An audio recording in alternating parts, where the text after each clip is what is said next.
Bismillahirrahmanirrahim. Assalamualaikum warahmatullahi wabarakatuh. Alhamdulillahi rabbil alamin. Alhamdulillahilladzi an'amana bihadzal islam wal iman. Asyhadu an la ilaha illallah wa asyhadu anna muhammadar rasulullah. Allahumma salli wa sallim wa barik ala sayyidina Muhammadin wa ala alihi wa sahbihi ajmain. Subhanaka la ilma lana ilma illa ma 'allamtana innaka antal alimul hakim. Rabbi shrah li sadri wa yassir li amri wahlul 'uqdatam min lisani yafqahu qawli, amma ba'du. Bapak Ibu jemaah salat subuh Masjid Al-Mukhlisin yang dimuliakan oleh Allah Subhanahu wa taala. Bersyukur kita kepada Allah dengan ucapan alhamdulillahirabbil alamin. Bersolawat kita kepada Rasulullah dengan ucapan Allahumma sholli ala sayyidina Muhammad wa ala ali sayyidina Muhammad. Hadirin jemaah salat subuh yang dicintai oleh Allah Subhanahu wa taala, pada kesempatan kali ini saya akan menyampaikan hadis arba'in yang ke-20. Loh, kemarin 17, 18 kok sudah 20. Yang 19 sudah ada di YouTube di tempat masjid yang lain. YouTube saya sudah berubah, bukan Muhammad Nuruddin Zaini, kepanjangan. Ada yang tanya kemarin, Ustaz, nama YouTube-nya apa? Muhammad Nuruddin Zaini. Diketik Nuruddin, ada kumisnya Nuruddin. Saya tak punya kumis, saya bilang gitu. Yang punya kumis Nuruddin lain. Saya berubah dengan Unza saja, U-N-Z-A. Bapak Ibu kalau mau tahu hadis yang ke-19 ada di YouTube. Hadis ke-20 ini datang dari An Abi Mas'ud Uqbah bin Amrin. Hadis datang dari Pak Mas'ud, julukannya, berarti nama anaknya Mas'ud. Jadi maka dijulukin dengan Abi Mas'ud, Pak Mas'ud. Nama aslinya Uqbah bin Amr. Uqbah bin Amrin. Ini jarang orang tahu siapa Uqbah, karena hadisnya tidak terlalu banyak. Tapi hadis yang kita kaji ini yaitu hadis yang sahih karena riwayat Imam Bukhari. Kemudian Uqbah bin Amrin ini memiliki julukan Al-Ansori karena beliau adalah sahabat di Madinah. Jadi yang diam, tidak hijrah. Dia memang stay, penduduk Madinah. Di Madinah ini sahabat Ansor namanya ada dua, ada Aus, ada Khazraj. Yang Uqbah bin Amr ini adalah sahabat Ansor yang Khazraj. Lalu kemudian dijulukin dengan Al-Badri, Al-Ansori Al-Badri.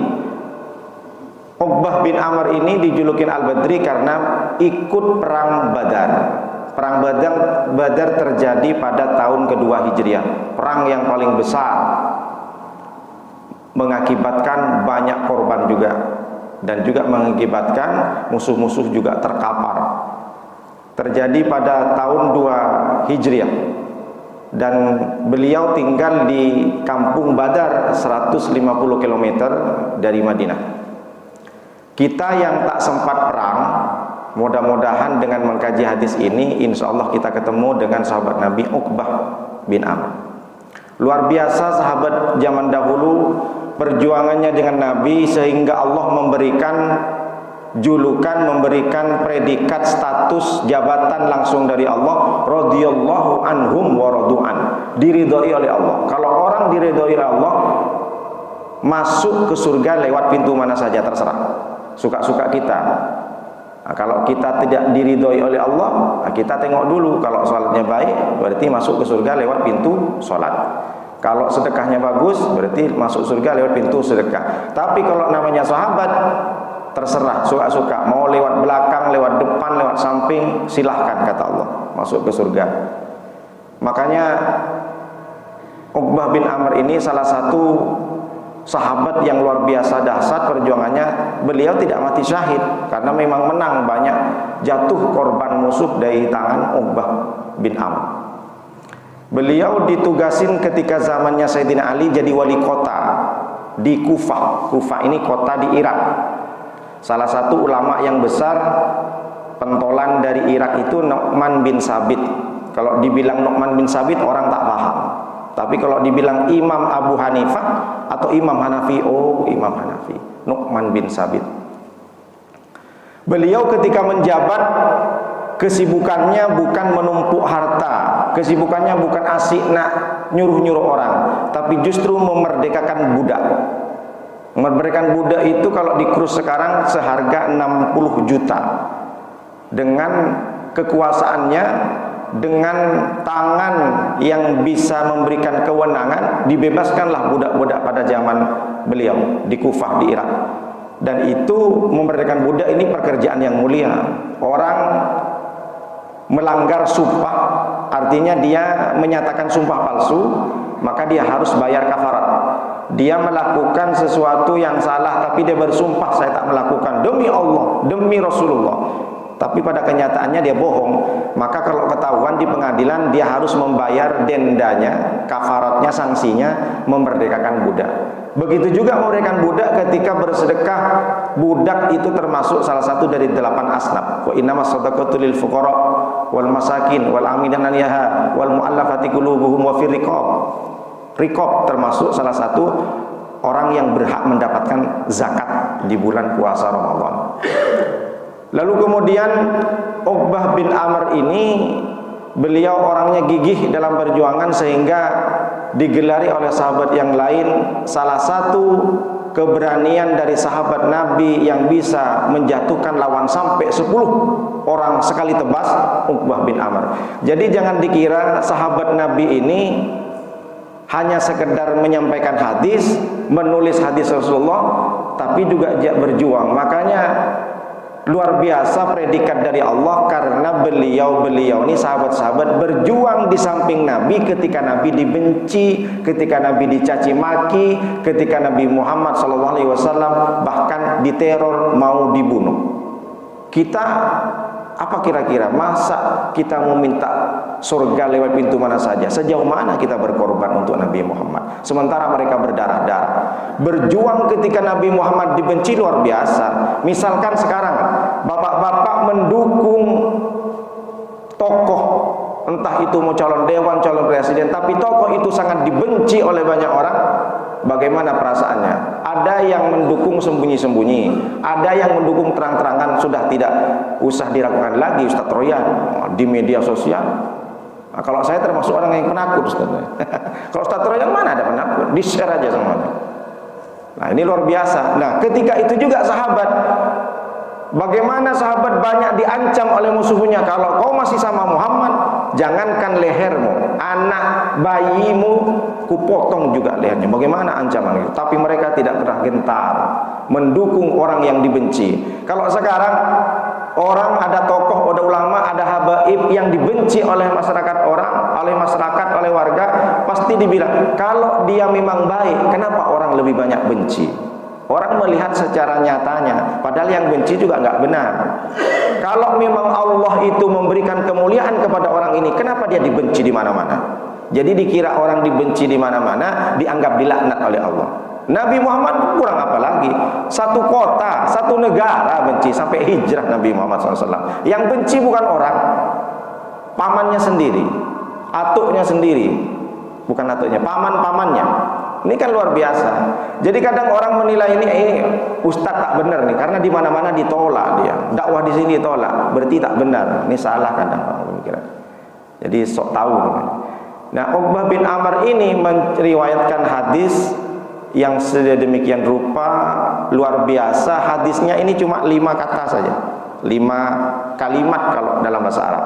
Makanya kalau ada kata Syekh Muhammad Alawi Al-Maliki Al-Hasani, keturunan Rasulullah di Mekah itu, kalau ada dalam kajian orang mencaci maki sahabat, siapapun orangnya, meskipun dari lidahnya dia mengucapkan asyhadu an la ilaha illallah, kamu keluar, jangan ikutin lagi. Siapa itu? Banyak ulama Syiah benci sama Sayyidina Abu Bakar, ulama Syiah benci sama Sayyidina Utsman, Sayyidina Umar, yang tak benci cuma Sayyidina Ali. Maka jangan pernah ikutin kajiannya, tinggalkan, tapi jangan mencaci maki, kata Syekh Muhammad Alawi bin Al-Maliki Al-Hasani.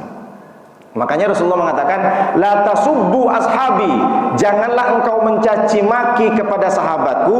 Fawalladhi nafsi biyadihi, demi Allah, demi zat, bersumpah Nabi Muhammad, nafsi biyadihi, jiwaku yang ada dalam genggaman Allah, jiwaku yang ada dalam kekuasaan Allah, lau anfaqa ahadukum mithla uhudin dahaban, seandainya kalian berinfak, bersedekah emas sebesar gunung Uhud, ma balagha muddah ahadihim wala nasifahu, maka tidak bisa menyamai sedekahnya sahabat satu mud atau bahkan separuh mud.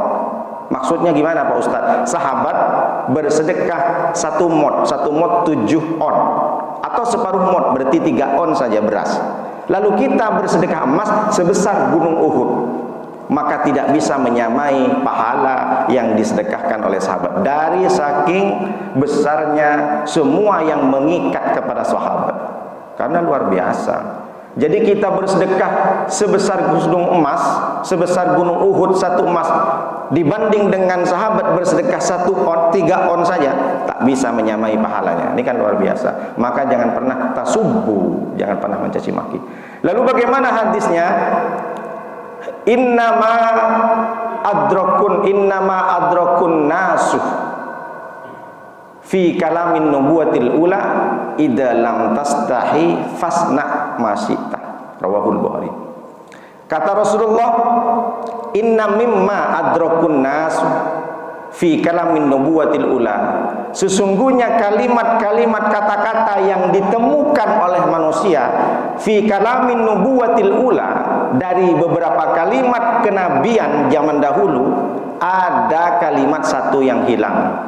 Jeli mat Pak Ustadz bahasanya, dari beberapa wejangan wasiat dari mulai Nabi Adam sampai Nabi Isa, banyak kalimat-kalimat yang sama disampaikan oleh Nabi sampai sekarang, tentang iman, tentang akidah, tentang akhlak. Tapi ada satu kalimat yang sampai hari ini manusia merasakan itu tidak ada artinya, biasa saja. Ada satu kalimat yang hilang, yang tidak pernah digengungkan oleh manusia, dan merasakan bahwa kalimat ini hanya sekedar dari Nabi. Padahal kalimat ini sudah disampaikan oleh para nabi terdahulu, bahkan dari Nabi Adam, Nabi Nuh, Nabi Idris, sampai ke Nabi Isa. Nabi Muhammad pun mengatakan. Apa itu kalimatnya? Unik kalimatnya. Orang banyak tak care, tidak peduli dengan kalimat ini, biasa saja.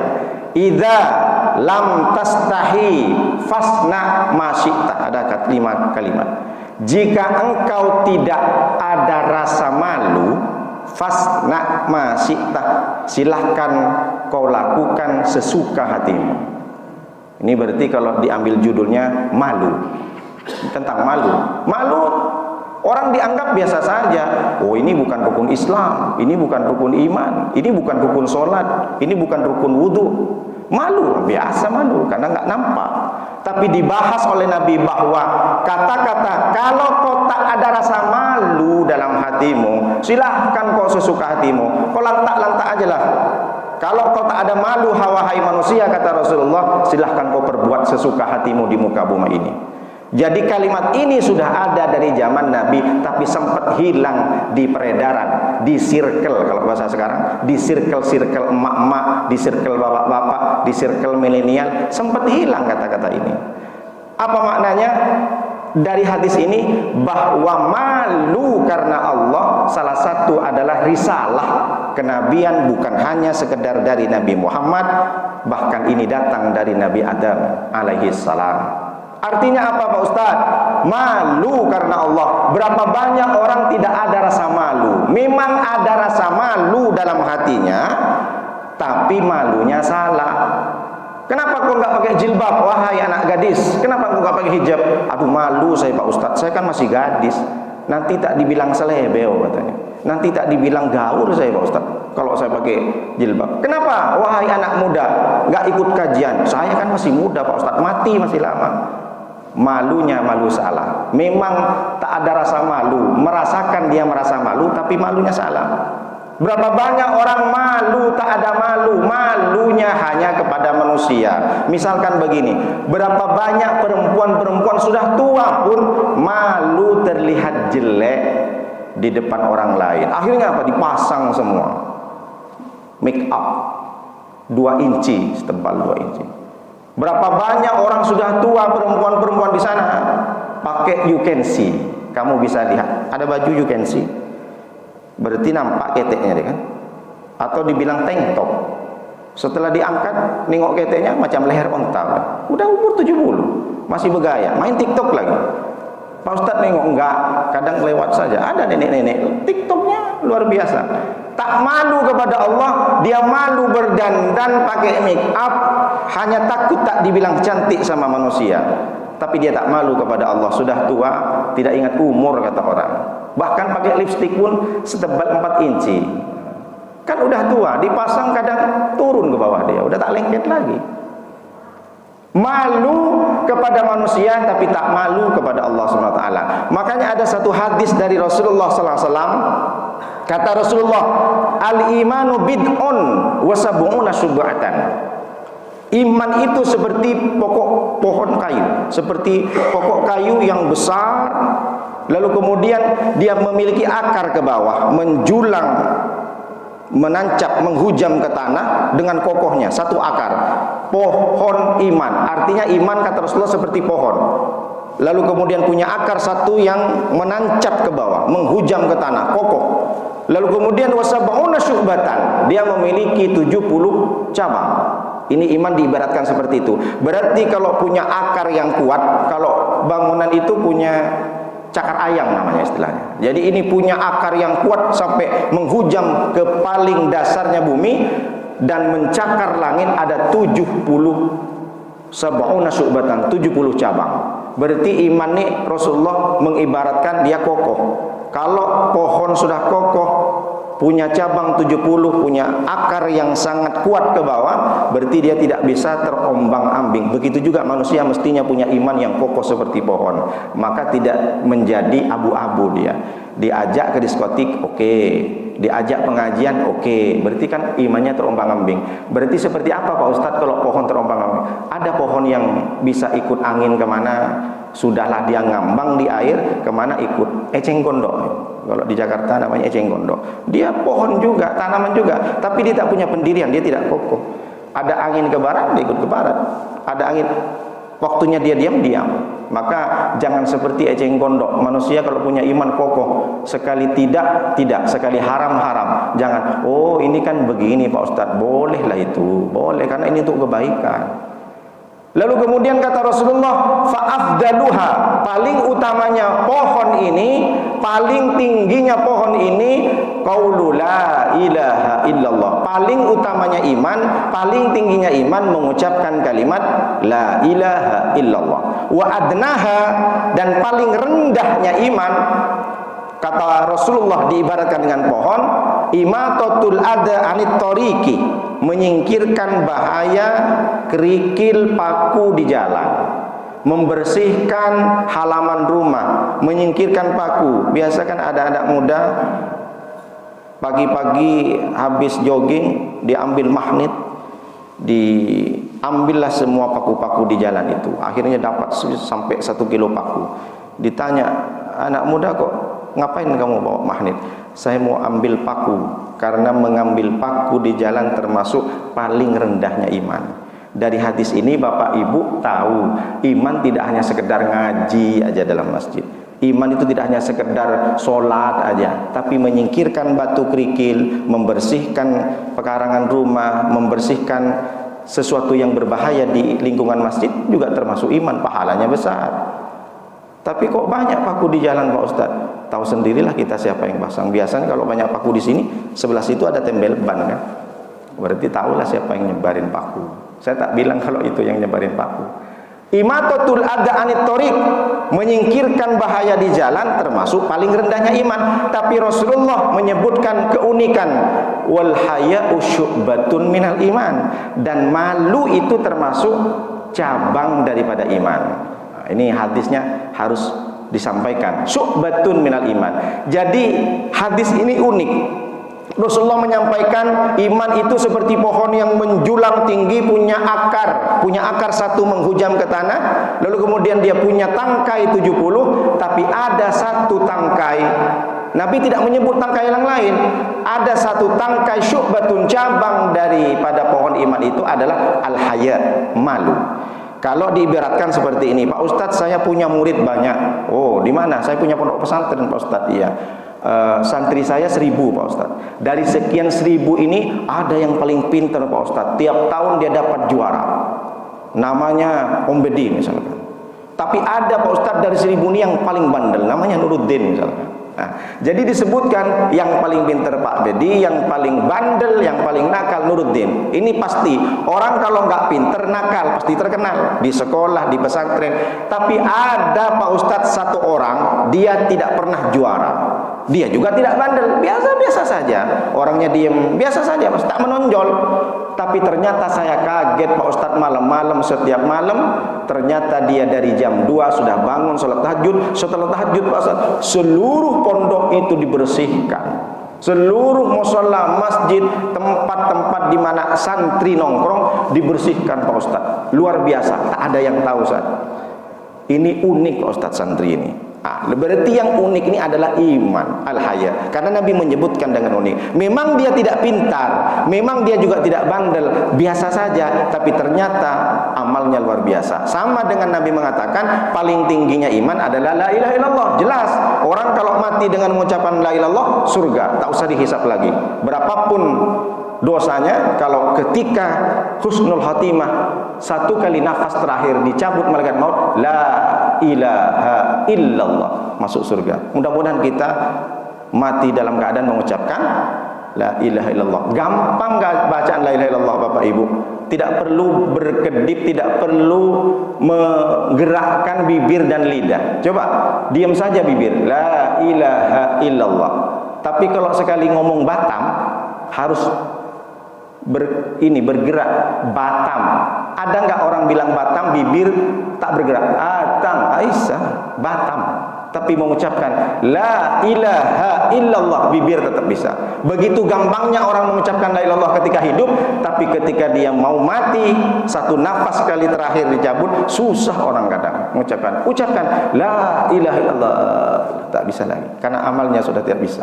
Padahal bacaan la ilaha illallah tak perlu kita menggerakkan bibir. Padahal kita ngomong Batam susah. Batam Madani, Adanani. Kalau nggak digerakkan tak bisa bilang Batam. Begitu susahnya. Tapi la ilaha illallah gampang. Kenapa orang banyak susah?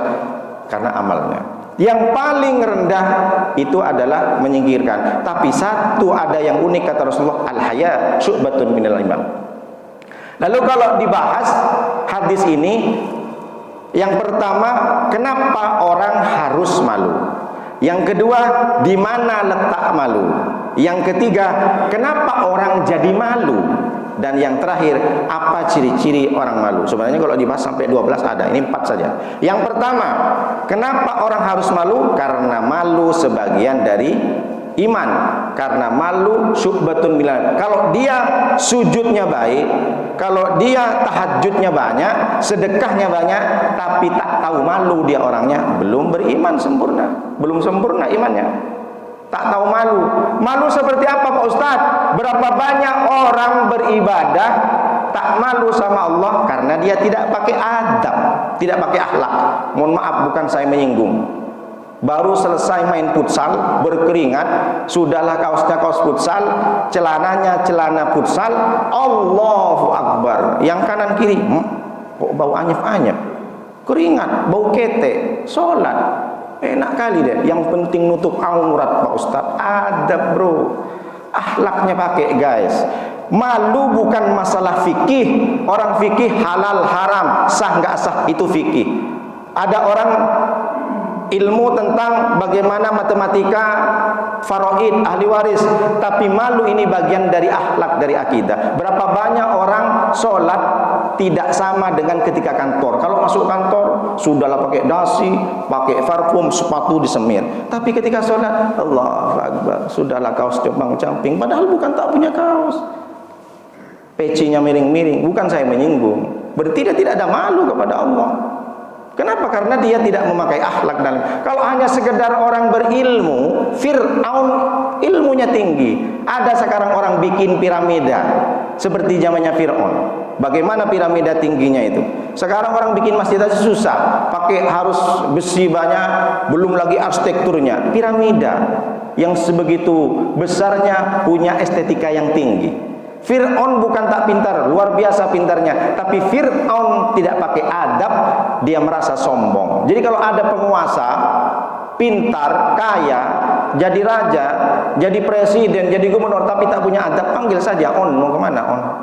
Berarti tak ada bedanya. Kalau bicara masalah bisnis, Korun lebih banyak hartanya, lebih pintar berbisnis.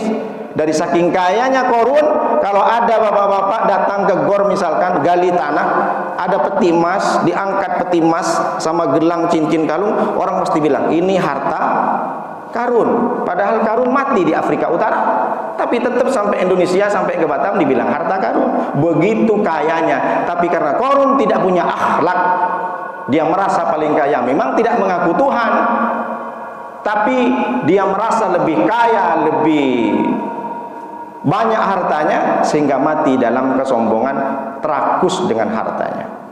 Malu kepada Allah orang biasa saja, tapi malu kepada manusia, orang itu sangat takut. Dia berangkat keluar dari rumah, takut bajunya ngaca sampai lama-lama. Mau kemana? Pergi kondangan, dari atas sampai bawah. Tapi ketika sholat menghadap Allah biasa saja. Yang penting nutup aurat. Ini bukan masalah nutup aurat atau tidak.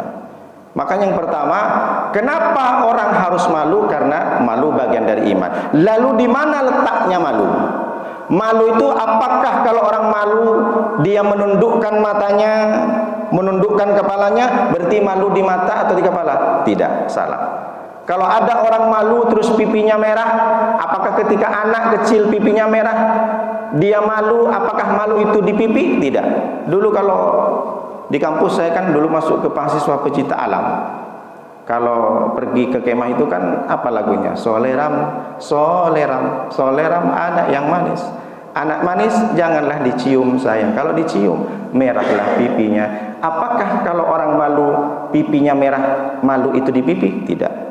Apakah kalau orang malu dia tidak keluar rumah, berarti dia malu ada dalam badan? Tidak. Malu itu dalam hati. Sebagaimana malu itu sama dengan posisinya orang baik, orang ikhlas, orang ridho.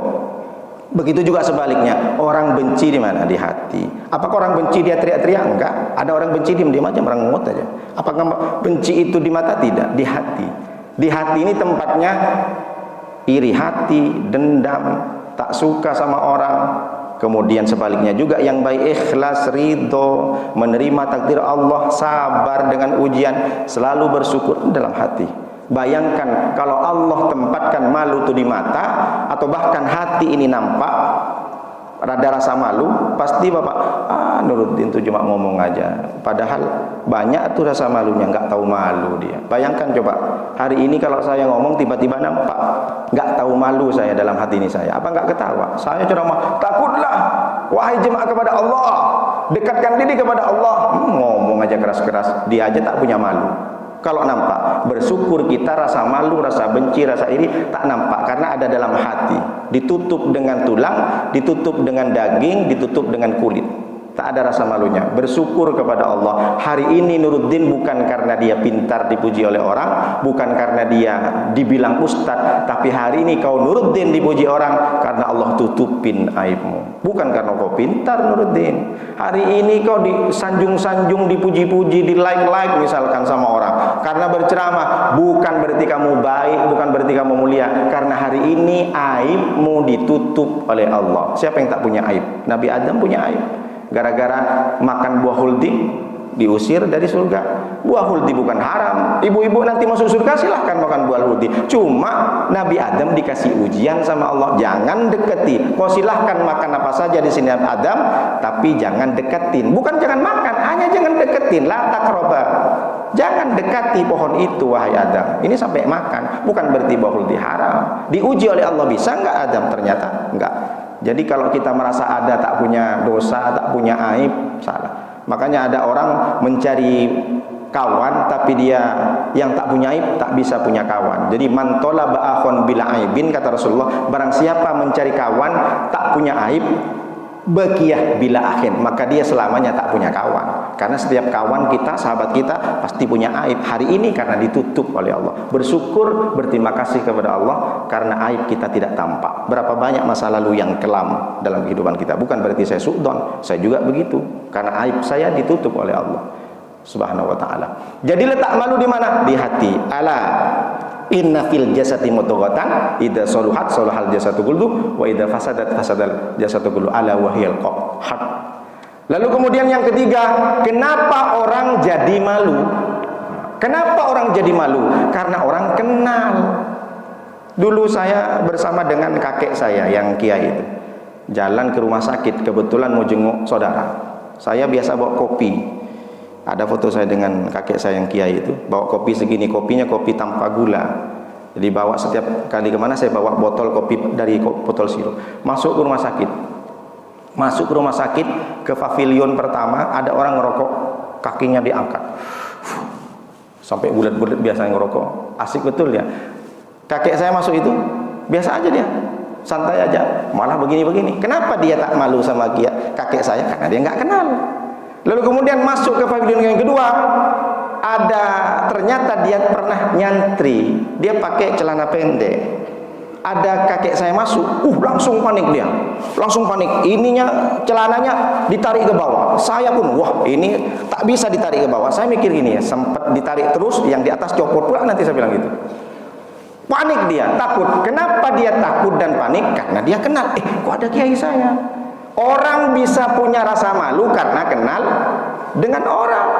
Coba Bapak Ibu, misalkan saya lah. Saya nggak kenal, datang ke Mekah, lantak kan saya mau ngapain, mau salto, mau ngapain, mau ngomong besar-besar. Ini orang Turki semua. Tapi kalau saya sekali masuk ke Tiban Center, ini mana jemaah tak enak pula, saya harus bagus ini. Saya tukang ceramah, kata saya. Orang malu itu karena dia kenal. Lalu kenapa orang tak malu sama Allah? Karena dia tidak mengenal Allah, dia hanya sekedar tahu Allah adalah Tuhannya. Makanya kata ulama tasawuf, bukan hadis, awwalu ma'rifatullah, awwaluddin ma'rifatullah. Mohon maaf kalau ada namanya awwaluddin. Awwaluddin ma'rifatullah. Awal pertama agama itu adalah mengenal kepada Allah. Berapa banyak orang hanya sekedar tahu tapi tak mengenal. Kalau orang mengenal dengan Allah, dia tidak mungkin bermaksiat, dia mungkin ada rasa malu, dia hati-hati dalam berucap, hati-hati dalam bersikap, melangkah, karena ada Allah. Malu kita kepada Allah. Bagaimana agaknya karyawan kalau masuk ke tempat kantornya, ke tempat kerjanya, malu. Ada bos punya yang tukang cleaning service, meskipun tak kotor, ada bos, nanti dipecat. Tapi sekali tak ada bos, nyantai lagi. Nengok ada bos lewat, meskipun tak ada sampah, malu. Orang tak malu kepada Allah karena dia nggak merasakan Allah itu melihat kita. Makanya di tempat sepi, duduk di rumah, duduk di hotel, asik nak buka situs-situs yang dibenci oleh Allah. Biasa saja nengok buka orang, padahal Allah nengokin. Tapi karena kita tak malu, tak mengenal berarti, hanya tahu sekedar Allah tapi tak masuk ke dalam hatinya.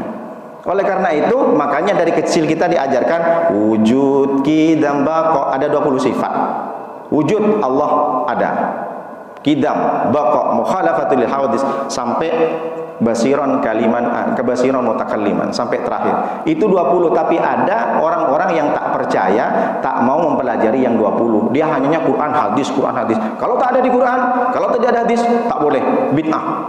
Nah, saya wujud qidam baqa tak ada, dia hasil ulama. Kita itu ada enggak hadis?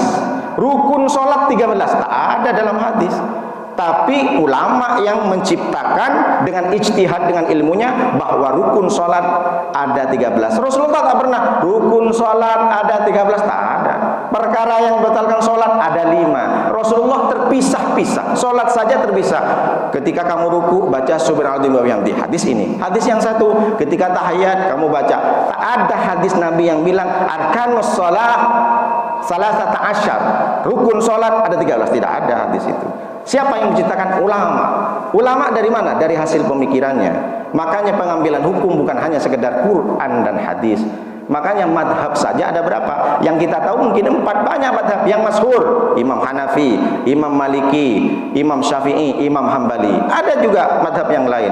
Sufyan Ats-Tsauri, Sufyan ibnu Uyainah, madhab Sufyan ibnu Uyainah, Al-Auza'i, Ibnu Laila, dan lain sebagainya. Tapi yang paling masyhur madhab adalah 4. 4 ini pun yang paling kita pakai Imam Syafi'i. Sekali ada orang sholat, Allah, sami Allah, madhab abid itu Imam Hambali. Jangan dikira madhab apa itu. Kalau kita kan begini, Syafi'i, Allah Akbar, sampai begini tahiyatul, ini sesat katanya dia. Jangan sesat. Ini kan masalah furu, bukan masalah usul. Ada orang misalkan at-tahiyatul mubarakatus shalawat, asyhadu an la ilaha illallah. Tapi bukan begini ya, enggak gini aja. Nah, kalau begini salah dia. Asyhadu an la ilaha illallah. Wah, itu salah, itu over namanya. Jadi apa maksudnya? Kata ulama tasawuf, mengenal Allah itu pertama adalah dari ajaran agama. Lalu bagaimana caranya mengenal Allah? Apa yang mesti kita baca? Apa yang mesti kita pahami? Ayat kursi. Allahu la ilaha illa huwal hayyul qayyum la ta'khudhuhu sinatun wa la naum. Siapa Tuhanmu? Kamu punya Tuhan? Iya. Siapa Tuhanmu? Allah. Allah itu ada Tuhan lain enggak selain Allah? La ilaha illa huwa. Tidak ada Tuhan selain Allah. Bagaimana sifat dia? Al-hayyu, yang maha hidup. Dia tak pernah mati. Kalau orang mati, sehebat apapun, sekaya apapun orang mati, Allah tak mati. Al-qayyum, Allah yang mengurus kita, mengurus jantung detak kita, mengurus ginjal kita. Setiap hari tengok ginjal kita, aman? Aman. Berapa banyak orang beli ginjal sampai 2 triliun. Allah yang mengurus sakit kita, Al-Qayyum. Allah yang mengurus gerak langkah kaki kita, yang mengurus kedipan mata. Coba Bapak Ibu pernah ngitung berapa kedipan mata sehari? Tak perlu ngitung nikmat Allah yang lain. Kedipan mata Bapak Ibu sehari semalam berapa? Sampai sekarang tak ada orang tahu. Berapa kita berkedip? Itu saja kita tak mampu, apalagi mau nikmat yang lain. Berkedip saja, berapa banyak jantung. Satu kali jantung berdegup, ada darah yang dipompa. Dipompa, dicuci sampai ke buah pinggang. Kalau sempat jantung tidak hanya memompa saja, tapi tidak mencuci ke buah pinggang, darah kotor. Banyak orang punya kanker. Akhirnya apa? Dia harus cuci darah, dia harus disuntikkan cairan putih. Ada tetangga saya, perempuan, takdir Allah, bukan karena dilaknat oleh Allah. Perempuan masih muda, punya anak 1, bertahan 4 tahun, beli cairan. Bayangkan, Bapak Ibu belum menggunakan, memasukkan cairan yang drigen-drigen itu, yang dokter pasti paham. Kanker apa itu, Pak? Kita bersyukur kepada Allah, jangankan ke yang lain. Al-Qayyum kita paham. Al-Hayyul Qayyum. Kalau kita bermaksiat, apakah kalau kita menggunjing orang, ataukah kita berdosa, berbuat dosa, apakah Allah tahu? Meskipun orang lain tak tahu? Iya tahu. Kenapa? La ta'khudhuhu sinatun wa la naum. Karena Allah tidak ngantuk, Allah tidak tidur. La ta'khudhuhu sinatun wa la naum. Apakah Allah itu kaya? Kalau orang kenal dengan orang, dia punya apa? Dia kerja di mana? Dia katanya manajer. Dia punya apa? Dia punya sekolah. Selain punya sekolah, dia punya rumah. Kita kenal nggak sama Allah? Allah kaya nggak? Allah punya apa? Lahu ma fis samawati wa ma fil ard. Semua yang ada di langit dan di bumi milik Allah. Lahu ma fis samawati wa fil ard. Man dzal ladzi yasfa'u indahu illa bi idni. Tidak ada orang yang bisa memberikan syafaat pertolongan kepada orang lain illa bi idni, kecuali dengan izin Allah. Kalau ada Ustadz Royan menolong Ustadz Nurdin, apakah Ustadz Royan dia karena kemampuan dan kekuatannya? Tidak. Karena Allah memberikan kemampuan, karena dengan izin Allah Ustadz Nurdin bisa bantu saya. Kalau jatuh dari motor, ada Ustadz Royan tiba-tiba bisa ngangkat. Bayangkan kalau kekuatannya Ustadz Royan tiba-tiba tak bisa ngangkat. Kok berat? Allah, orang menolong kita bukan karena dia yang mampu, tapi karena Allah. Bi'idnihi. Man dzalladzi yashfa'u indahu illa bi'idnihi, ya'lamu ma baina aydihim wa ma khalfihim wa ma ya'lamu ma baina aydihim wa ma khalfahum wa la yuhituna bi syai'in min ilmi illa bima syaa.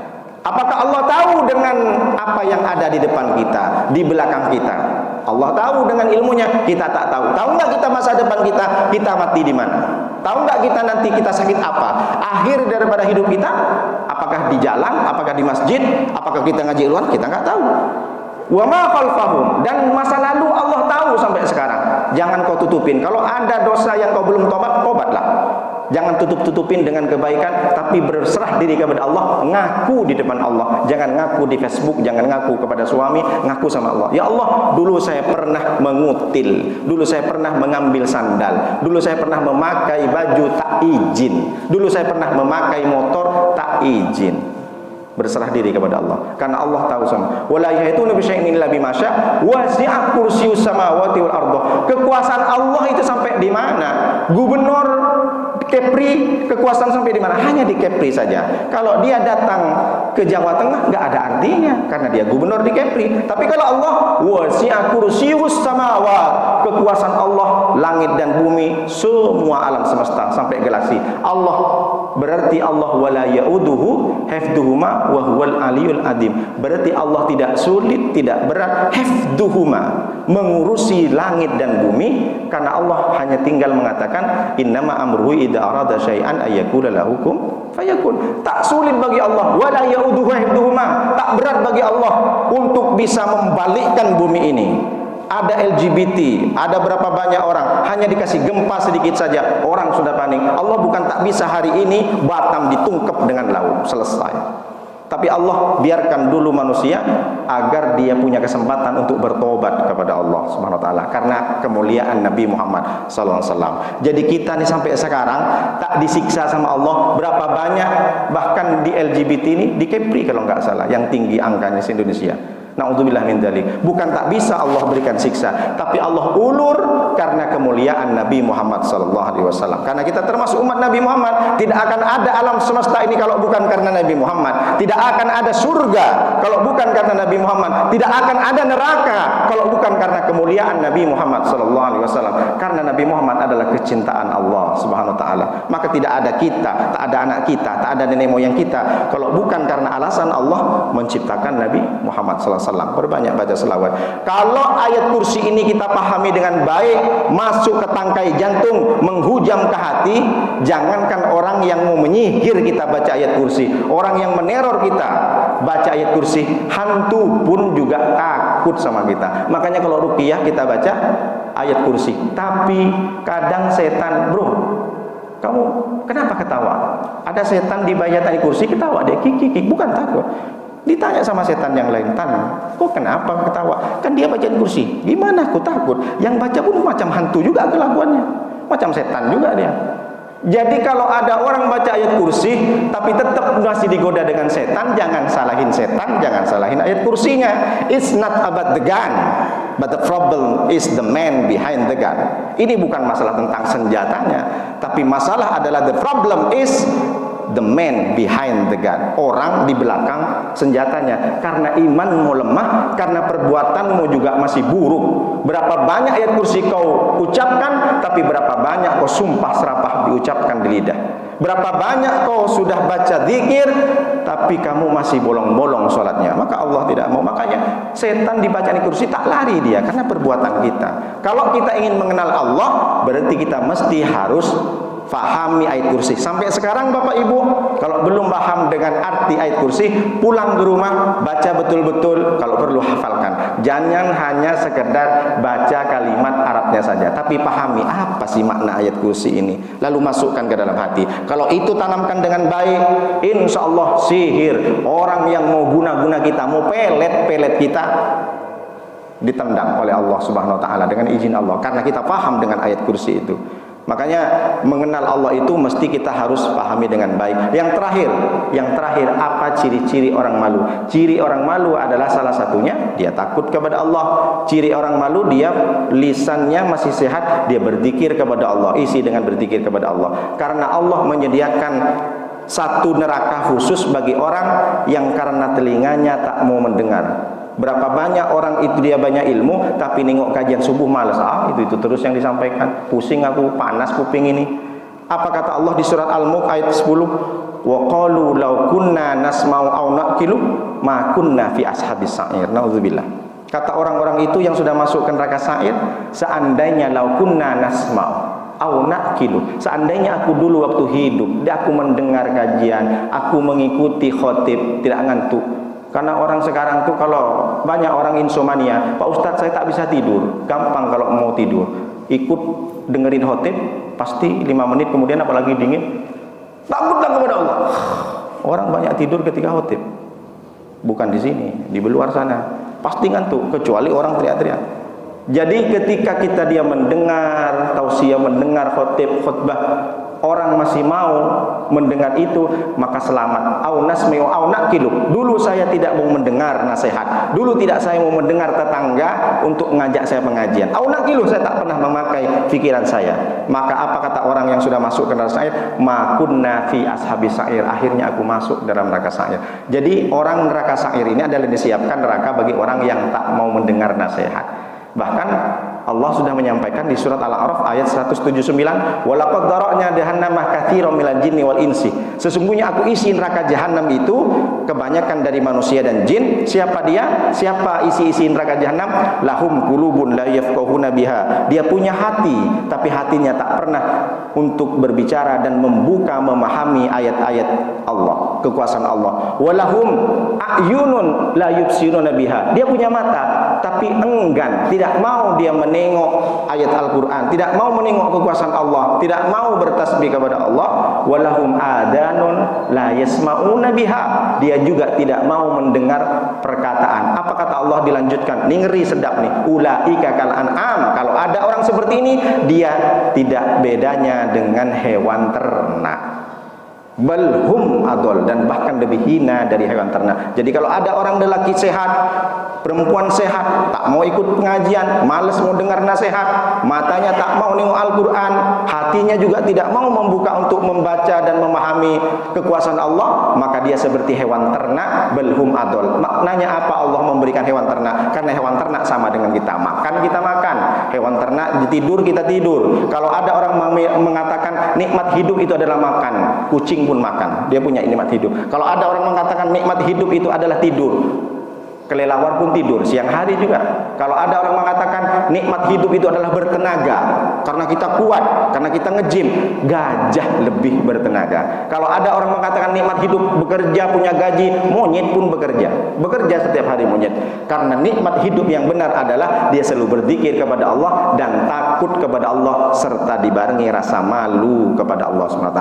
Oleh karena ini dan dengan beberapa kajian dan pembahasan hari ini, kita mesti harus malu, karena malu bagian dari iman. Berapa banyak orang tidak malu, dia hanya malu kepada manusia, takut tak dibilang alim. Berapa banyak orang pengen dikatakan alim, pakai peci, pakai jubah, pakai surban, tapi di luar kelihatan manusia luar biasa kelakuannya, tidak malu dengan Allah SWT. Na'udzubillah min dzalik. Mudah-mudahan rasa malu yang ada dalam hati kita menuntun kita masuk ke surganya Allah dan mengikuti sunnah Rasulullah, karena malu sebagian dari salah satu kesempurnaan iman manusia. Mudah-mudahan kita masuk surga bersama. Amin ya rabbal alamin. Bismillahirrahmanirrahim. Alhamdulillahirabbil alamin. Wassalatu wassalamu ala asrofil anbiya wal mursalin wa ala alihi washabihi ajmain hamdan syakirin hamdan na'imin hamdan yuafi wa kafi mazida.